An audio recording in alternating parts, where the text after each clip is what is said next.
Capítulo 27. 7 dias se passaram, cada qual marcado pelo acelerado agravamento do estado de saúde de Edgar Linton. A doença que, durante meses, o fora consumindo lentamente, apossara-se agora dele com avassaladora rapidez. Se dependesse de mim, de bom grado teria iludido Catherine, mas a sagacidade do seu espírito não a deixava enganar. Instintivamente, pressentia a terrível probabilidade que a pouco e pouco se avolumava em certeza, e nela cismava dia e noite.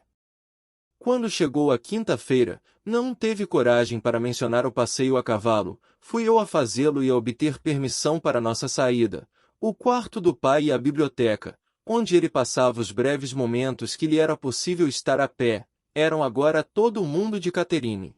Lamentava a cada momento que não pudesse estar à sua cabeceira ou sentada junto dele. Andava tão pálida e abatida, das vigílias e do sofrimento, que o meu patrão de bom grado a libertou para o que pensava ser uma agradável mudança de cenário e de companhia, servindo-lhe de algum conforto a esperança de que ela não ficaria completamente sozinha após a sua morte. Agarrava-se à ideia, digo por vários comentários que deixou escapar, de que o sobrinho aliava a semelhança física que tinha com ele também uma semelhança moral. Na verdade, as cartas de Linton pouco ou nada davam a conhecer do seu caráter arrevesado, e eu, por desculpável fraqueza, sempre me abstive de corrigir esse erro, perguntando-me de que serviria perturbar os seus últimos momentos com coisas que ele não tinha possibilidade nem oportunidade de constatar. Adiamos a nossa excursão para a parte da tarde, uma tarde dourada de agosto. O ar das colinas chegava até nós tão cheio de vida que parecia que quem o respirasse, ainda que moribundo, ganharia novo alento. O rosto de Catherine condizia com a paisagem em sombras e sol alternando-se em rápida sucessão, porém, as sombras demoravam-se mais que os fugazes raios de sol, e o seu pobre coração censurava-se até mesmo por se permitir este breve alheamento dos seus cuidados. Avistamos Linton à nossa espera no mesmo lugar que tinha escolhido da outra vez. A minha menina apiou-se e disse-me que, como estava disposta a demorar-se muito pouco tempo, seria melhor que eu ficasse a segurar o cavalo e não desmontasse. Não concordei, pois não me arriscaria a perder de vista, por um minuto que fosse, quem me fora confiado. De modo que subimos juntas a encosta coberta de urzes. Desta vez, Master Atifa acolheu-nos com grande animação, não a animação própria da felicidade ou mesmo da alegria, mas algo mais parecido com o medo. Já é tão tarde! Censurou a ele, com a voz entrecortada, custando-lhe a falar. É verdade que o teu pai está muito doente? Até pensei que não viesses.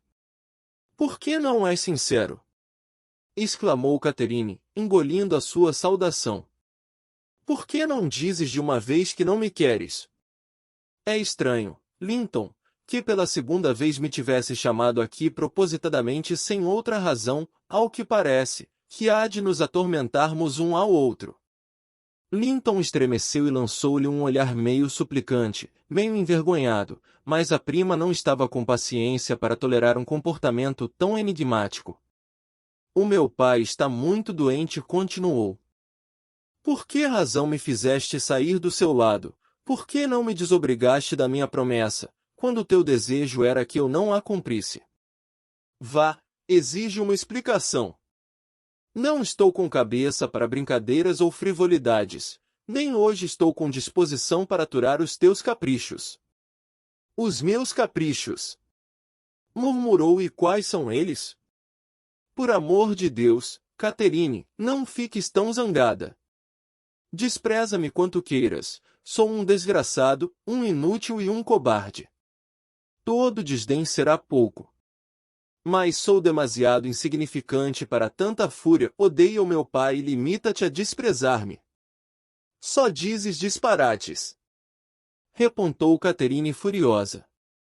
Que grande palerma! Vejam só. Treme como se eu fosse bater-lhe. Não precisas de pedir que te desprezem, Linton, é uma graça que todos te concederão espontaneamente. Desaparece. Vou mais é voltar para casa. É parvoíce arrastar-te para longe da lareira e fingir, que fingimos nós, afinal? Larga-me o vestido. Se tivesse pena de ti por chorares e te mostrares tão assustado, deverias recusar semelhante piedade. Ellen, faz-lhe ver como a sua conduta é vergonhosa. Levanta-te e não desças ao nível de um réptil abjeto. Isso não! Banhado em lágrimas e com a agonia estampada no rosto, Linton atirou-se para o chão, sacudido por convulsões de refinado terror. Oh! Soluçou, não posso suportar isto por mais tempo. Catherine, Catherine, eu sou também um traidor, e não me atrevo a revelar-te a minha traição. Mas, se me abandonas, ele mata-me. Minha querida Catherine, a minha vida está nas tuas mãos. E tu disseste que me amavas. Que mal te poderia isso fazer? Já não te vais embora, pois não? Minha gentil, minha doce e generosa Catherine. E tu talvez concordes, e ele me deixe morrer contigo. Perante tão exacerbada angústia, Catherine inclinou-se para o ajudar a pôr-se de pé. A velha ternura indulgente sobrepôs-se à irritação, deixando-a profundamente alarmada e comovida. Concordar com quê? Quis ela saber. Em ficar? Explica-me o significado desta estranha conversa e ficarei. Contradizes as tuas próprias palavras e confundes-me. Acalma-te, seja sincero e confessa de uma vez todos os teus pesares. Não seras capaz de me fazer mal, pois não, Linton? Nem deixarias que nenhum inimigo me prejudicasse, se o pudesses evitar? Acredito que sejas um cobarde perante ti próprio, mas nunca um cobarde, traidor da tua melhor amiga. Mas o meu pai ameaçou-me, balbuciou o rapaz, entrelaçando os dedos magros, e eu tenho medo dele. Tenho medo dele. Não me atrevo a contar-te. Pois muito bem. Volveu Catherine, com desdenhosa compaixão. Guarda o teu segredo, eu não sou cobarde, salva-te tu. Eu não tenho medo. A sua magnanimidade provocou as lágrimas do rapaz, chorava desenfreadamente, beijando as mãos dela, que o amparavam, porém, não conseguia ganhar coragem para falar. Eu tentava descortinar qual seria o mistério, decidida que, se dependesse de mim, Catherine nunca iria sofrer para o beneficiar a ele ou a quem quer que fosse. Nisto, escutei um rumor por entre as urzes, olhei para cima e deparei com Mr. Atif, que se aproximava de nós, vindo das bandas do alto dos vendavais. Não se dignou sequer olhar para os meus companheiros, embora estes estivessem demasiado próximos para que os soluços de Linton passassem despercebidos. Saudando-me num tom quase caloroso, que não dirigia mais ninguém, e de cuja sinceridade eu não podia deixar de duvidar, disse: Que surpresa ver-te tão perto de minha casa, Nelly! Como vão as coisas na granja? Ora, conta lá! Corre o rumor, acrescentou, baixando o tom, de que Edgar Linton está à beira da morte, talvez exagerem o seu mal. Não. É verdade. O meu patrão está a morrer, respondi-lhe. Será uma tragédia para todos nós, mas uma bênção para ele.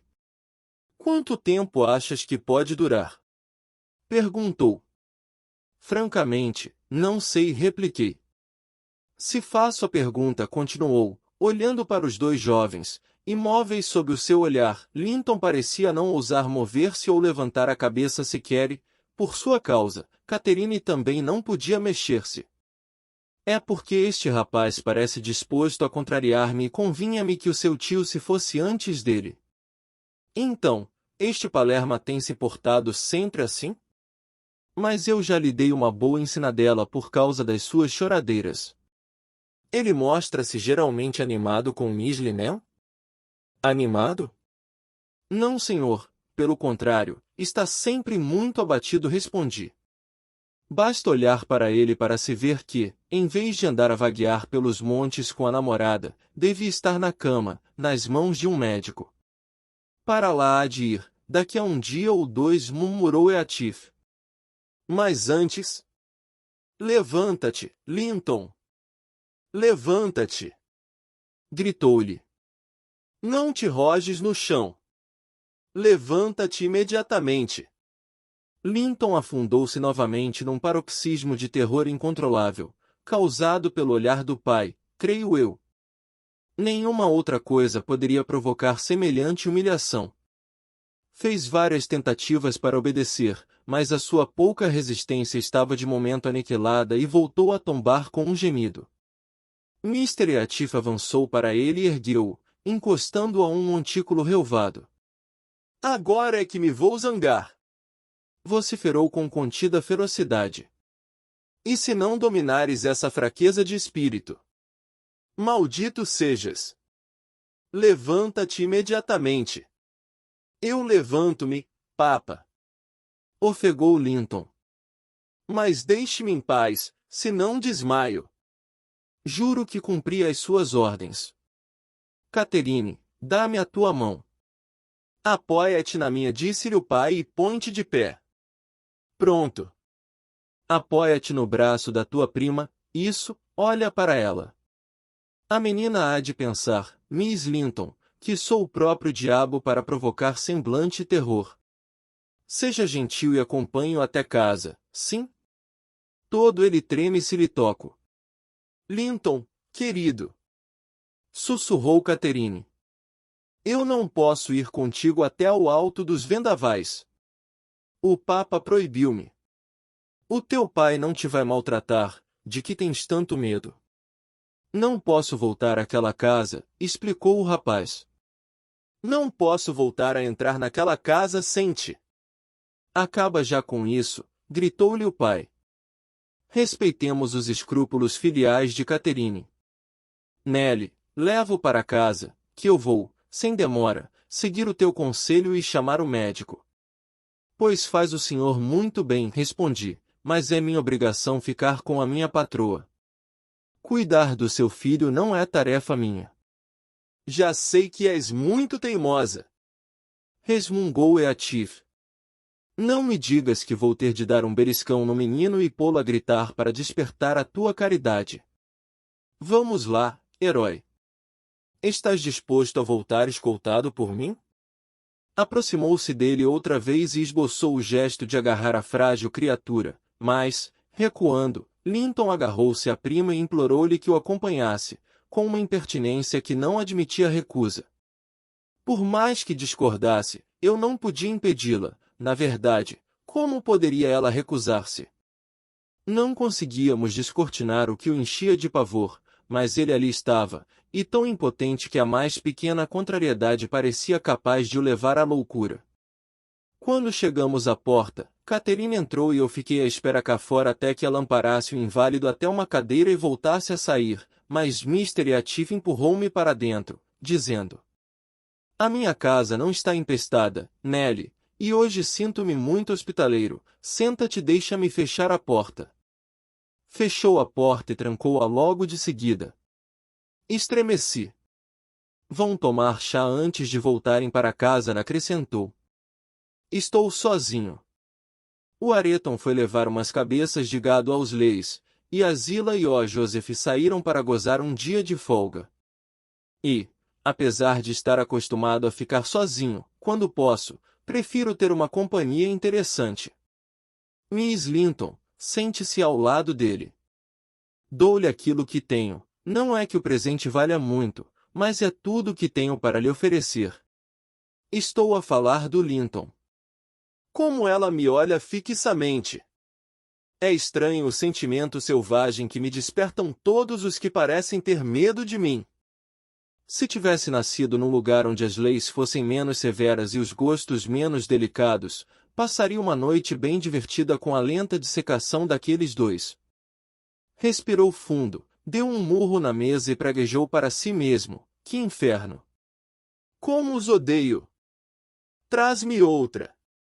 Catherine assim fez e enxugou as faces. Enojava-me o comportamento daquele infeliz a partir do momento em que se sentiu em segurança. O pavor que manifestara no Urzal desaparecer assim que entrará no alto dos vendavais.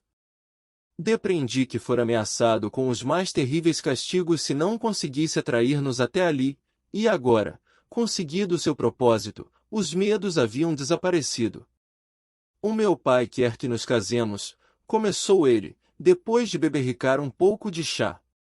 Mas ele sabe que o teu pai não consentira que nos casemos já e receia que eu morra antes se esperarmos. Por isso, vamos casar-nos amanhã de manhã e, por isso, tens de passar aqui a noite. Se fizeres o que ele deseja, voltarás para casa de seguida levando-me contigo. Levá-lo com ela, seu infeliz? Exclamei. Casarem-se? O homem está doido. Ou toma-nos a todos por tolos. E o menino imagina que esta menina tão linda, saudável e bondosa se vai amarrar a um mono moribundo como o menino? Acredita de verdade que alguém, e muito menos Miss Catherine, o quererá para marido? O menino merecia eram os açoites por nos ter atraído aqui com as suas intrugices. E não me olhe com esse ar apatetado. Sou muito bem capaz de lhe dar uns bons abanões pela sua traição desprezível e presunção imbecil.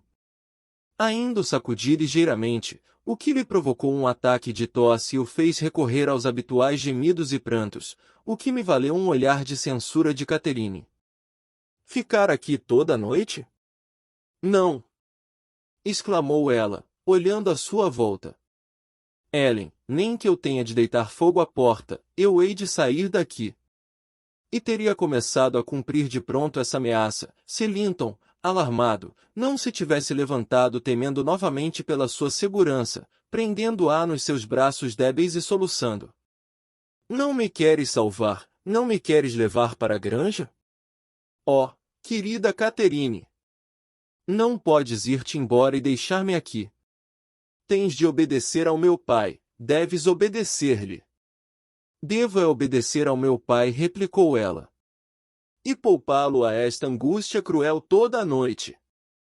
Que irá pensar? Já deve estar aflito. Nem que eu tenha de deitar alguma coisa abaixo ou incendiar a casa para achar uma saída.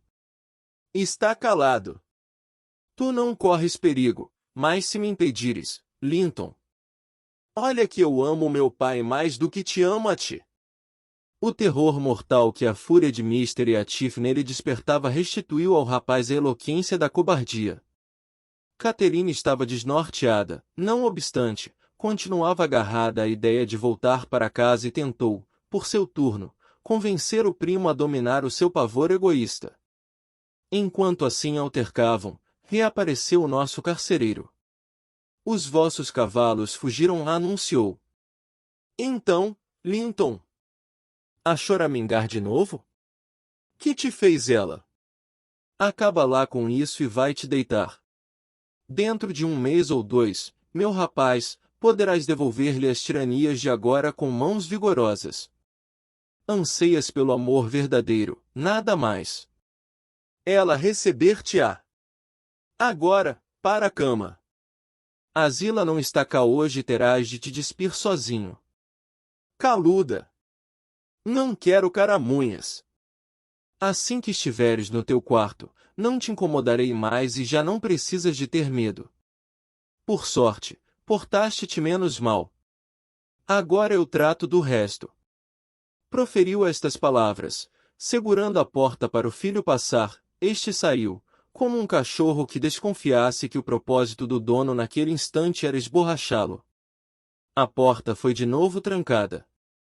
Mr. e a Tiff aproximou-se da lareira, onde nós duas permanecíamos em silêncio. Catherine ergueu os olhos, levando instintivamente a mão à cara, como se aquela proximidade lhe reavivasse a sensação dolorosa. Qualquer pessoa seria incapaz de se insurgir com severidade contra aquele gesto infantil, mas ele lançou-lhe um olhar carrancudo e resmungou. Com que então não tem medo de mim? Disfarça bem a sua coragem, pois parece perfeitamente aterrorizada. Agora tenho, retorquiu Catherine, porque, se eu continuar aqui, o Papa vai ficar aflitíssimo, e como posso eu tolerar a ideia de o afligir quando ele... Mr. e a Tiff, deixe-me voltar para casa. Eu prometo casar-me com o Linton, o papá assim o deseja e eu também, porque o amo. Por que razão há de forçar-me a fazer algo que eu estou disposta a fazer de livre vontade? Ele que se atreva a obrigá-la! Gritei eu. Ainda existem leis neste país, graças a Deus, embora a gente esteja no fim do mundo. Denunciá-lo-ia, mesmo que ele fosse meu filho. Isto é um crime de que ninguém pode ser absolvido. Basta! Vociferou o desalmado. Estou farto dos teus estardalhaços. Tu estás proibida de falar. Miss Linton, agrada-me deveras a ideia de seu pai ficar aflito, nem vou dormir com tanta satisfação. Não poderia consolidar mais o meu propósito de a reter em minha casa nas próximas 24 horas do que dizendo-me que o seu pai se vai afligir. Quanto à sua promessa de desposar o Linton, tomarei providências para que a cumpra, pois não deixará este lugar sem que o faça. Pelo menos, deixa Ellen ir avisar o meu pai de que me encontro bem. Implorou Catherine, chorando amargamente. Ou, então, case-me já. Pobre papa! Vai pensar que nos perdemos, Ellen. Que havemos de fazer? Não. Vai pensar que a menina está farta de tratar dele e se escapou, para se distrair um pouco, respondeu Eatif. Não pode negar que entrou em minha casa de livre vontade, desrespeitando as suas ordens em contrário. E é muito natural que na sua idade deseje divertir-se e que se cansasse de cuidar de um homem doente, sendo esse homem apenas o seu pai. Catherine, os dias mais felizes da vida dele acabaram quando os seus começaram. Suponho que a deve ter amaldiçoado por ter vindo ao mundo. Eu, pelo menos assim fiz. E há de amaldiçoá-la quando morrer. Nesse ponto, estou de acordo com ele. Não gosto de si. Por que havia de gostar? Chore pra aí. Pelo que vejo, será esse o seu passatempo favorito a partir de hoje, a menos que o Linton a compense das suas perdas. O seu previdente progenitor parece convencido de que ele o fará. As suas cartas cheias de conselhos e palavras de conforto divertiram-me bastante. Na última recomendava ao meu tesouro para cuidar tendo dele, e que fosse bondoso para com ele quando ele lhe pertencesse. Cuidadoso e bondoso. Que paternal! Mas o Linton gasta em proveito próprio todo o seu arsenal de cuidados e bondade. Sabe ser um perfeito tirano. Torturaria todos os gatos, se antes lhe arrancassem os dentes e as garras. Pode ter a certeza de que terá belas histórias da sua bondade para contar ao tio dele, quando voltar para casa. Ora sim é que é falar. Volvi eu. Mostre o caráter do seu filho e as semelhanças que tem consigo. Talvez Miss Cathy pense duas vezes antes de aceitar para marido semelhante réptil. Chega de falar das louváveis qualidades dele. Atalhou Eatif. Ou ela o aceita, ou fica aqui presa contigo até a morte do teu patrão. Posso manter-vos aqui perfeitamente ocultas. Se dúvidas, incentiva-a a faltar à sua palavra e terás oportunidade de julgares por ti própria. Não faltarei à minha palavra, disse Catherine. Casarei com ele agora mesmo, se puder voltar à granja dos tordos em seguida. Mr. Eatif, o senhor é um homem cruel, mas não é nenhum demônio, e de certo não quererá, por mera maldade, destruir irremediavelmente toda a minha felicidade. Se o Papa pensar que eu o abandonei de propósito e morrer antes do meu regresso, como poderei eu continuar a viver? Já sei que de nada serve chorar, mas vou ajoelhar-me aqui e não me levantarei nem desviarei o olhar do seu rosto sem que os seus olhos encontrem os meus. Não, não se vá embora. Olhe para mim. Não verá nos meus olhos nada que o provoque. Eu não o odeio. Nem estou zangada por me ter batido. Nunca na sua vida amou ninguém, tio? Nunca? Olhe-me uma vez só, estou tão aflita que não poderá deixar de ter pena de mim. Afaste de mim esses seus dedos de lagartixa e saia da minha frente se não quer levar um pontapé. Bradou Eatif, repelindo-a brutalmente. Preferia ser abraçado por uma serpente. Como o diabo pensou que pudesse bajular-me? Odeio-a. Encolheu os ombros, ou melhor, estremeceu todo como se a pele se lhe arrepiasse de aversão, e atirou a cadeira para trás, enquanto eu me levantei e abri a boca, afivelando um chorrilho de insultos. Emudeci, contudo, no meio da primeira frase, com a ameaça de que seria fechada num quarto sozinha se proferisse mais uma sílaba que fosse. Lá fora, a noite principiava a cair. Ouvimos o som de vozes no portão do jardim. O nosso anfitrião precipitou-se lá para fora. Ele não perderá a serenidade, nós estávamos completamente desnorteadas. Escutamos uma conversa de alguns minutos e ele voltou sozinho. Julguei que fosse o seu primo Areton. Observei para Catherine. Quem me dera que ele chegasse. Quem sabe, talvez tomasse o nosso partido. Eram 3 criados da granja, mandados à vossa procura. Disse a Telif, ouvindo meu desabafo.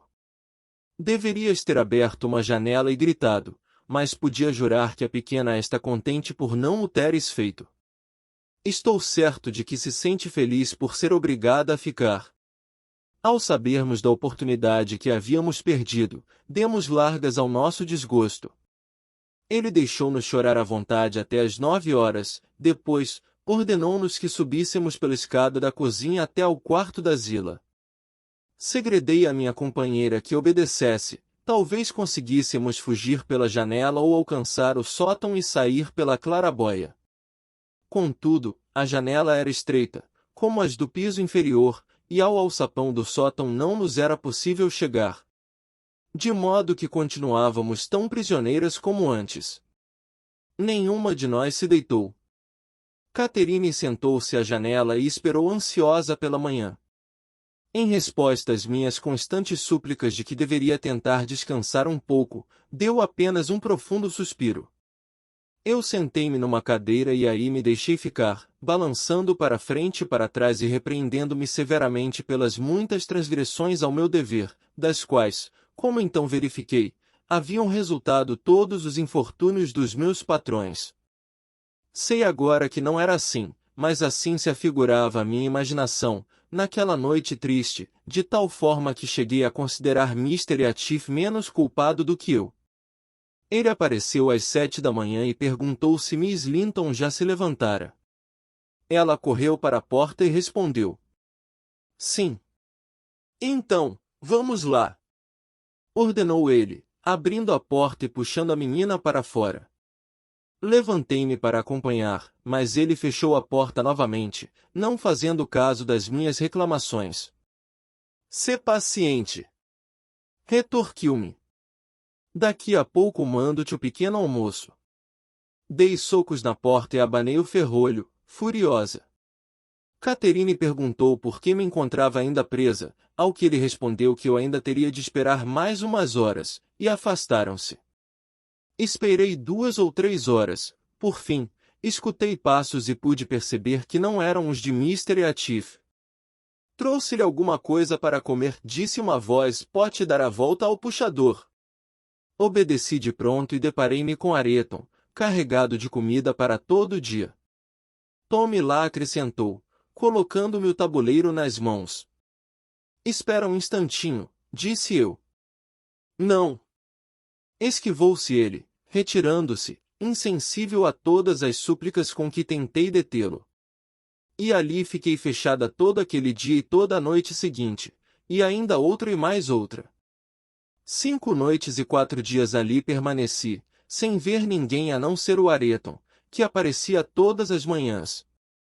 Era um carcereiro exemplar, taciturno, mudo e surdo a todas as minhas tentativas de despertar o seu sentido de justiça e compaixão.